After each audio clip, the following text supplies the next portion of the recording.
Figure out what you want. Write it down. Figure out what you could do to start moving towards that. Do that with your family relationships. Do that with your friendships. Do that with your career. Do that with your education. Think about your misuse of alcohol and drugs and other things that might drag you down. So, and you might say, well, why should I take responsibility? You ask that. Well, you're either going to be responsible to yourself, or you're going to be responsible to a tyrant, or you're going to be absolutely lost. That's your option set. Pick one: tyranny, slavery, or something approximating visionary self-determination.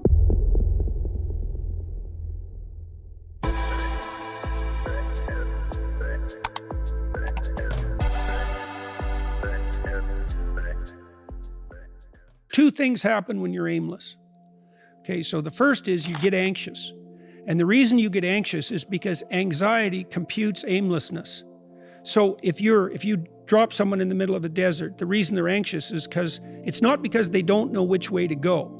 It's because there are way too many places to go, right? Every direction. And that's aimlessness, is like every direction beckons. That's way too complicated, and your brain literally signals that with anxiety. Okay, so aimlessness and anxiety are the same thing, but it's worse. Your brain is set up to produce positive emotion. Literally, this is what the positive emotion system does. It computes decrease between you and a goal. So if you have a goal and you see that you've done something that moves you towards it, your brain produces a dopamine hit, and that makes you feel good, and it strengthens the neural circuits that moved you forward. It does both of those. That's reward and reinforcement. And what that means is, if you don't have a goal, you have no positive emotion. And when people say, you know, they're aimless, they're partly telling you that they're anxious, but they're also telling you that they have no positive emotion. So then you say, well, what sort of goal should you have? Because that's the next question, right? And the answer to that is, well, ask yourself. And this future authoring program that I set up, it helps you do that. It's like, okay, here's the deal. Here's the deal. Maybe this isn't true, but maybe it is. You can have what you want in 5 years. But there's two conditions. You have to know what it is, and you have to aim at it. Okay. Okay, so let's say you're willing to play that game. Might be wrong, because who knows, you're going to get run over by a bus tomorrow, but you know, you're going to play the game. Okay, now the next step is, all right, you probably want to have an intimate relationship. Now maybe not, but probably, but assuming you do, imagine, pretend like you're a kid. You get to have an intimate relationship. What does it look like? What does it look like when your wife greets you when you come home from work? What does your sex life look like, right? What do you do for entertainment? How do you treat each other? You need a fantasy, just like a little kid playing house, right?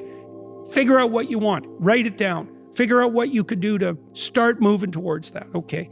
Do that with your family relationships. Do that with your friendships. Do that with your career. Do that with your education. Think about your misuse of alcohol and drugs and other things that might drag you down. If you want to drink, it's like, you want to be a bumbling Barney Gumble idiot? Like, you want to drink? Okay, what do you mean by that exactly? How often? How much is too much? How are you going to constrain that, and why? Develop a vision, and you have to do that in dialogue with yourself, right? It's like, if I could have what I wanted, what would satisfy me? And you might think, well, I could never get that. And I could say, well, maybe not, but I'll tell you one thing, man. You can move towards it. And I know that everyone who knows the underlying neuroscience knows this. Almost all the pleasure is in the moving toward. So even, you know, you don't want to set up a goal that's so high that there's just no possibility that a schlub like you could ever manage it. But God only knows what your upper limit is, you know. But if you set up a goal that you think is, you know, just on the edge of conceivability, then every time you move even a tiny bit towards that, you're going to think, good work, man, good work. You get a little kick from that. You get a little stronger from that. And that works like a charm. Real. Yeah, you bet. You bet. An end of aimlessness. The end of aimlessness. That's the desert in Exodus, hey? When the Egyptians leave the Pharaoh, they leave tyranny, right? And everybody thinks, oh my God, we're out of tyranny. Now it's freedom. Everything's great. That isn't what happens. They go into the desert. They're aimless. They're slaves. They have no capacity for self-governance. They have no vision of their own. They leave the tyranny, and now they're somewhere worse. They're out in the aimless desert. And part of the reason people like tyranny, even their own, is because they don't want to be aimless in the desert. It's why some people go back to prison. Absolutely. Absolutely. It's why After the Soviet Union collapsed, it's why so much of the population was nostalgic for Stalin. You bet. It's also why Lot's right. There's a story of Lot's wife when Sodom and Gomorrah are destroyed. She looks back. God turns her into a pillar of salt, right? You don't look back. When you escape somewhere terrible, you don't look back and long to be there. But it means you have to develop a new vision. Right. If you don't develop a new vision, then part of you will look back just because you want to have some organization. Your brain wants to have organization. Some direction. Right. That's right. That's right. Here's another rule. This is a terrifying rule. If you don't provide yourself with direction, you will take direction from a tyrant. Yeah. Right. Right. So, and you might say, well, why should I take responsibility? You asked that, it's like, I'm afraid of my own goals because of the responsibility. It's like, well, you're either going to be responsible to yourself, or you're going to be responsible to a tyrant, or you're going to be absolutely lost.